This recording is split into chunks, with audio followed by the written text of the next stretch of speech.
Hello friends,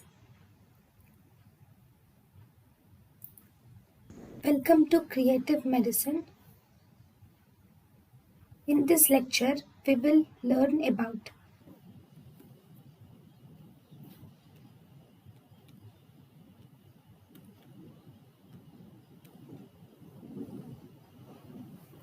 we have acute kidney injury.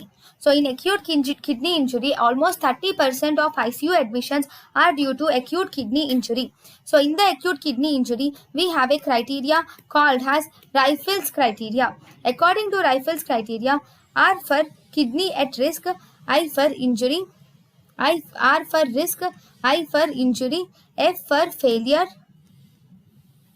and L is loss of function, and E is end stage renal disease. So R for risk, and there is injury, failure, loss of function is seen, and end stage renal disease is seen. So first, we will see what are the criteria: risk, injury, and failure. So if you see serum creatinine, the main important differentiating features are serum creatinine and urine output, and also hours of the urine output. Now, if there is risk is 1.5 times increase in serum creatinine. In urine output, it is less than 0.5 ml per kg per hour of urine output will be there for 6 hours. Whereas in injury, there will be increase in 2 times increase in serum creatinine, with urine output being less than 0.5 ml per kg per hour for 12 hours. That is injury. In failure, if the serum creatinine is more than 3 times, it is increased by 3 times, and it is the urine output will be less than 0.3 milliliters per kg per hour for 24 hours, then it is called as Rifle criteria. And what about this is RIF? What about L? L is loss of function. In loss of function, there will be the GFR will be less than 60 for 4 weeks. Then we call it as loss of function. Then in end stage renal disease, if the GFR is less than 15 ml per kg ml per minute per 1.73 meter square, then we call it as, if GFR is less than 15, then we call it as end stage renal disease. So first, risk is increase in serum creatinine to 1.5 times of normal is in urine output, which should be less than 0.5 ml per kg per hour for 6 hours. Then injury. In injury, the serum creatinine will be 2 times increased in serum creatinine with less than 0.5 ml per kg per hour of urine output for 12 hours, then it is injury. Then we have failure. Failure is 3 times increase in serum creatinine and urine output of less than 0.3 ml per kg per hour for 24 hours, we call it failure. Then loss of function is if GFR is less than 60 ml per kg per hour for 4 weeks, then we call it as loss of function. If end stage renal disease, if GFR is less than 15 ml per minute per 1.73 meter square, then we call it as end stage renal disease. So these are Rifle criteria. Then according to Atkins criteria, this risk is named as stage 1, this injury is stage 2, and failure is stage 3 according to Atkins criteria. Now, if you see the etiology, we have 3 types of etiology. Pre-renal causes, it is before the kidney, pre-renal causes, or post-renal causes, or it can be renal causes, that is kidney causes.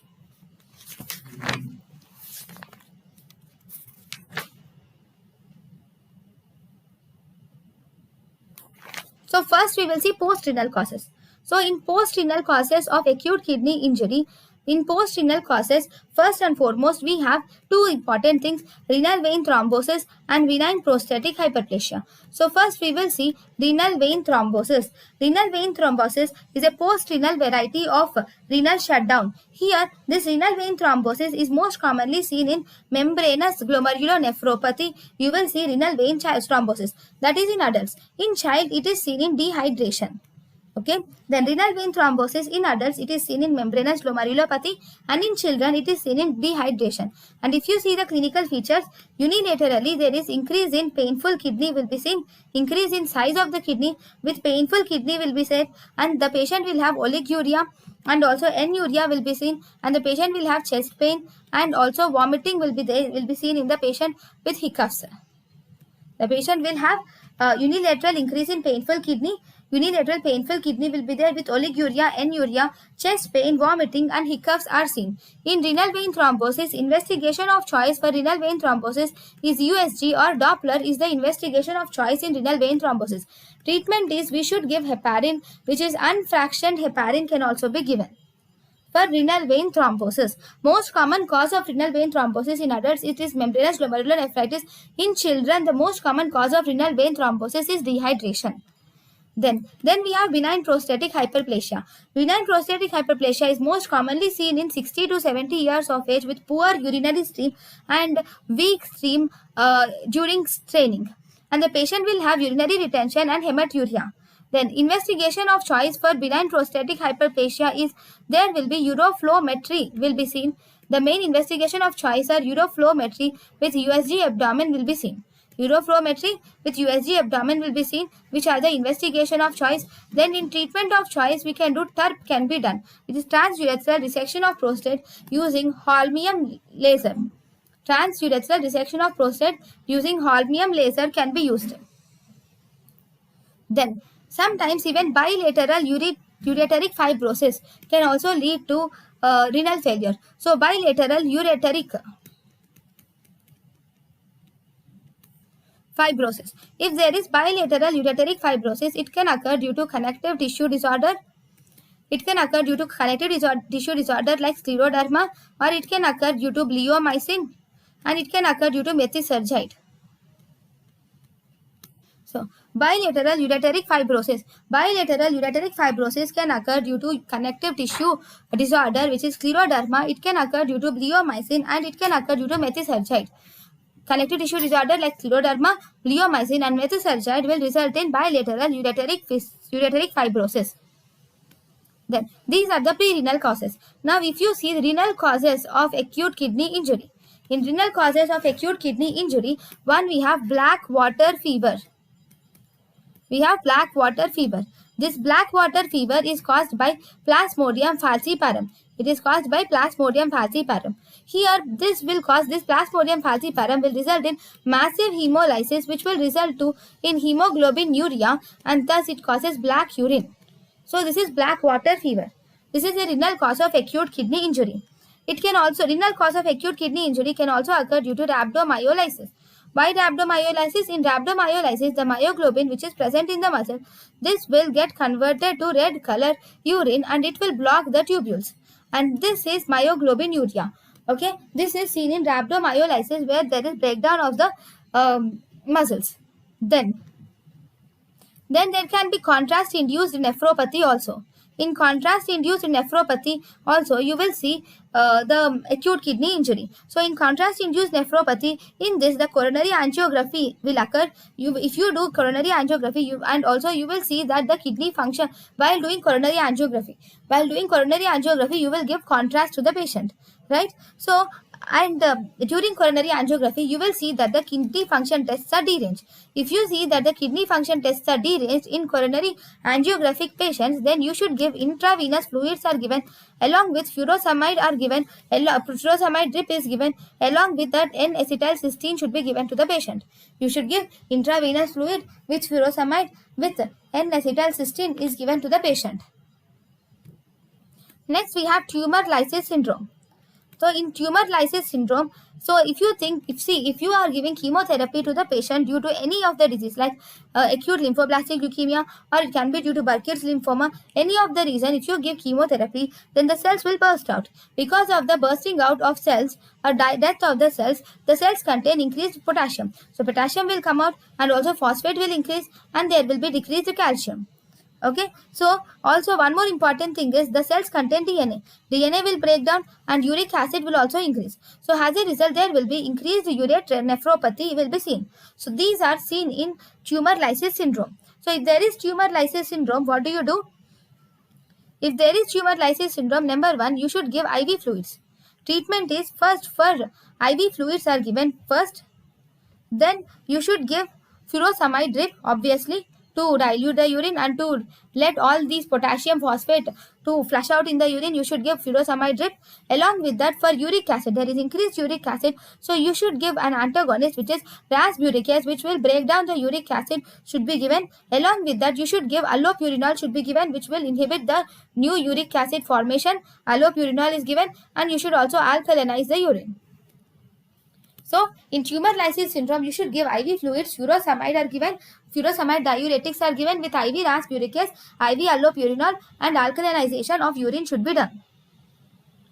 Then even cardiogenic shock can also result in acute kidney injury due to the renal failure. Whenever there is cardiogenic shock, then there is a decreased blood supply to the kidneys, and because of decreased blood supply to the kidneys, this will result in ischemic acute tubular necrosis. Okay, next we have ethylene glycol poisoning. Then we have ethylene glycol poisoning. In ethylene glycol poisoning, this ethylene glycol will get converted into calcium oxalate crystals, and these calcium oxalate crystals will go and they will obstruct the kidney. They can form kidney stones, or they can even obstruct the nephrons also, and thus this will result in acute renal failure. Then acute glomerulonephritis can also result in acute renal failure. Then if you see hemolytic uremic syndrome, we have E. coli O157H7. O157H7 can be given. In E. coli patients, E. coli organism with this strain O157H7, this will cause hemolytic uremic syndrome in the patients, and this hemolytic uremic syndrome can also result in acute renal failure. Then in hemolytic uremic syndrome, you will see presence of acute dysentery, cramping, abdominal pain with fever, blood and mucus in the stools are seen. The treatment of this condition is you can do quinolones can be given to the patient. And this E. coli, how does this E. coli act? E. coli will have Shiga-like action, so it will cause complement-mediated RBC destruction will occur. Complement-mediated RBC destruction will occur. Next we have microangiopathic hemolytic anemia. In microangiopathic hemolytic anemia, here Coombs test will be positive. Number 1, Coombs negative. In microangiopathic hemolytic anemia, it is Coombs negative hemolytic anemia. Here there will be complement mediated vasculitis will be seen, so kidneys are damaged and GFR will be decreased in the patients, and this patient will also have decreased urine output. Okay, there will be decreased urine output will be there, and there will be increased uremia will be there. So in micropathic hemolytic anemia, there is microangiopathic hemolytic anemia, there is Coombs negative hemolytic anemia, and there is complement mediated vasculitis occurs to the kidney, damaging the kidney. Because of the damaging of the kidney, this will result in decreased glomerular filtration rate, decreased urine output will occur, and there will be increased uremia. So, whenever a patient comes with renal acute kidney injury, then we should first see workup. Hemoglobin should be seen. In microangiopathic hemolytic anemia only. If you see in microangiopathic hemolytic anemia, you will see decreased hemoglobin will be seen, and on the peripheral smear, you will see presence of helmet cells. On the peripheral smear, you will see presence of helmet cells. You will see presence of Burr cells will be seen, and also you will see presence of cystiocytes will be seen. So, in peripheral smear, you will see presence of helmet cells, Burr cells, and cystocytes are seen. And this hemolytic uremic syndrome is actually Coombs negative. And the kidney function tests, if you see, the serum creatinine will be normal, and also if you do a USG kidney, and you will see that the USG kidney size will also be normal. So kidney function test, serum creatinine will be seen, serum creatinine will be increased, but the kidney size will be normal. So how are you going to treat it? Treatment is first and foremost stop the antibiotics. Hemodialysis should be done, and packed RBCs should be given to the patient. Then the next type is one more type of hemolytic uremic syndrome is D plus hemolytic uremic syndrome. So The D plus hemolytic uremic syndrome is associated with E. coli, but we have D minus hemolytic uremic syndrome. This D minus hemolytic uremic syndrome is caused mainly by the chemotherapy.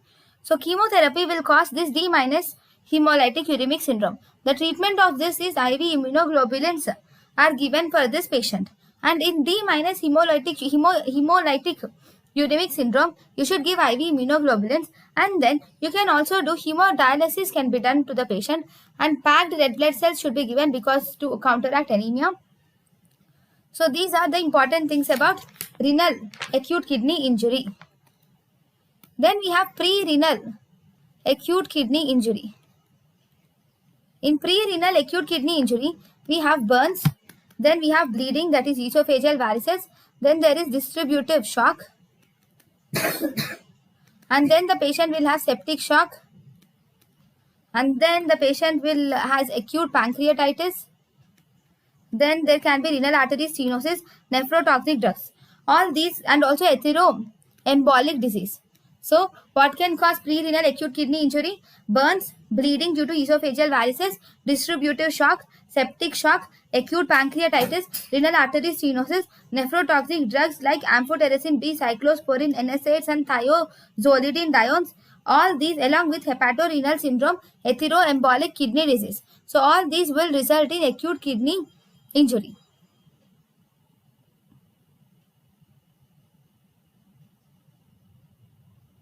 Okay, what are the atheroembolic kidney disease? So what is atheroembolic kidney disease?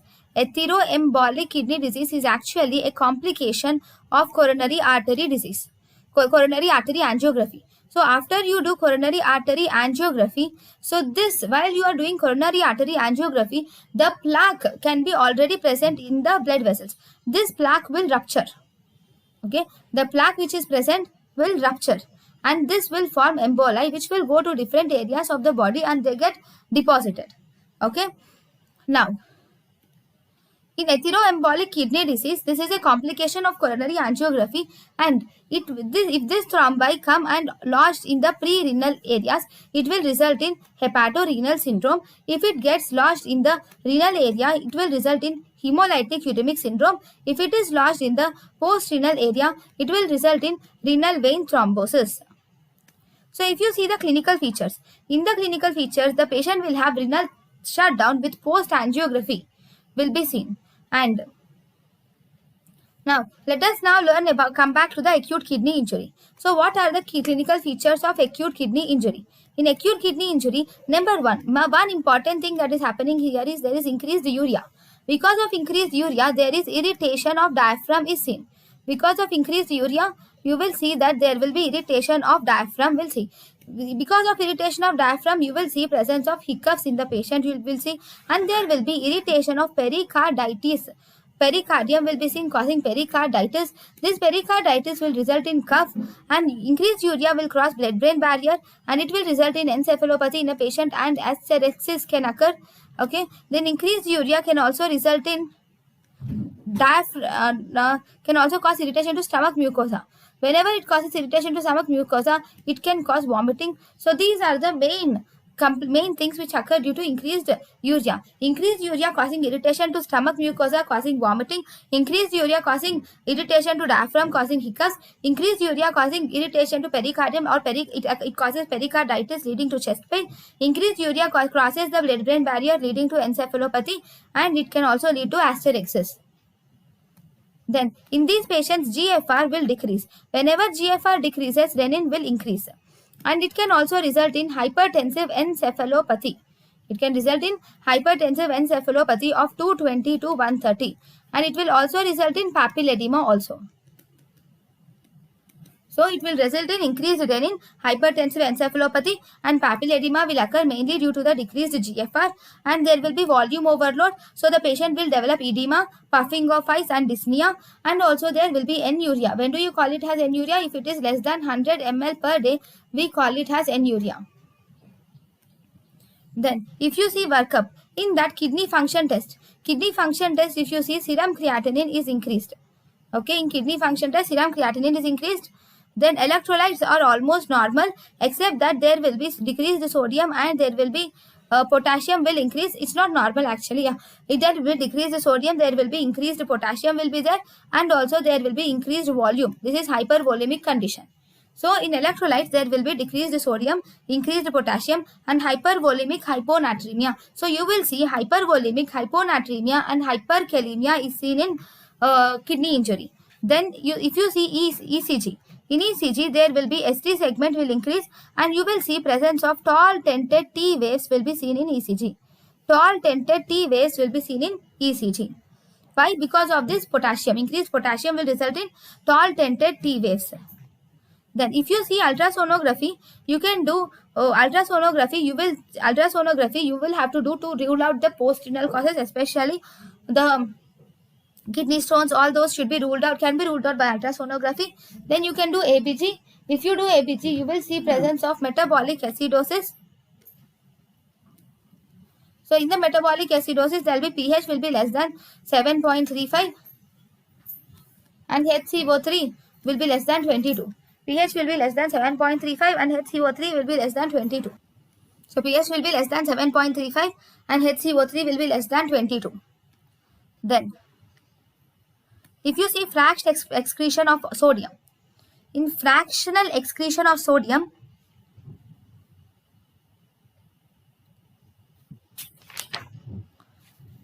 so this will be different for pre-renal and post-renal. So let us now see the differences between pre-renal and renal causes. Pre-renal and renal causes. So if you see in the pre-renal, you will see if the patient has cholera, there will be dehydration. Okay, just take an example that a patient has cholera, and then you will see that the patient has dehydration. So whenever there is decreased volume, dehydration, then the urinary sodium will be low. Urinary sodium will be low. This will be correct opposite. In renal, there will be some tubular block. In renal, there will be some tubular block will be there. Now, because of this tubular block,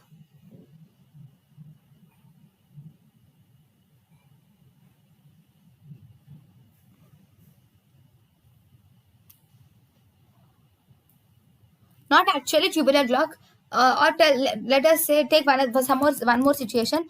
Yeah, in this tubule, the tubule is not functioning properly. So as a result, there is no absorption of sodium. Normally, renal tubule should reabsorb sodium and water, and also electrolytes which are required for our body. But if there is defect or damage in this tubule, then they will not reabsorb properly. So when there is some reabsorption problem, then the urinary sodium, which should be low, will become high. So here urinary sodium will be high. Then fractional excretion of sodium. So in pre-renal cases, fractional excretion of sodium should be less than 1%. In renal cases, fractional excretion of sodium should be more than 1%. In pre-renal cases, fractional excretion of sodium should be less than 1%. In renal cases, fractional excretion of sodium should be more than 1%. Then if you see urine osmolality, because the patient has dehydration, the body tries to conserve water, so it absorbs lots of water. So as a result, the urine osmolality will be high, that is more than 500 milliosmoles. Whereas in renal causes, the urine osmolality, if you see, the urine osmolality will be low. That is around 300 milliosmoles. Why? Because now the kidney is not able to absorb properly due to some necrosis of the kidney tubules. So as a result, the kidney is not able to absorb properly. So all the water, sodium, everything will get lost. Then the next important is treatment.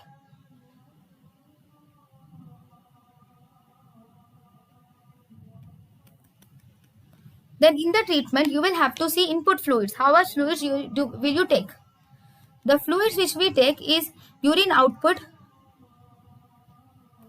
The fluid intake should be equal to the urine output plus insensible water loss. So you should give the patient fluids, but you should give the patient by calculating them properly in order to prevent volume overload. And then you can give furosemide should be given to the patient. And if sodium is less than 135 milli equivalent per liter, that means if the sodium is hyponatremia is present, then you should give seizures. That means if there is hyponatremia is present and the patient has seizures, then 3% saline should be given. 3% NaCl should be given in order to replenish the sodium. If the patient has excess potassium of more than 0.5 milliequivalents, then you can give calcium gluconate can be given to the patient. This calcium gluconate will antagonize the potassium. Okay, this calcium gluconate is in fact the most effective drug. Why? It is most effective drug in lowering the increased potassium. In lowering the increased potassium, it is the most effective drug. But what is the most effective method, if you are asked? Most effective method is hemodialysis is the most effective method. Then pH, if the pH is less than 7.2, then we should give IV sodium bicarbonate should be given to the patient. If the pH of the patient is less than 7.2, then we should give IV sodium bicarbonate. Then in hypertensive crisis or in encephalopathy, if the patient is in hypertensive crisis or encephalopathy, then we should give the patient IV labetalol should be given. Similarly, you can give IV phenoldipan should be given. And then you can give IV nicardipine. In hypertensive crisis or hypertensive encephalopathy, you can give IV labetalol, phenoldipan and nicardipine is given to the patient. Then uremia. If the patient has uremia, then you can do hemodialysis should be done. And so these are the important treatment aspects. Thank you. Thank you, and thank you for watching.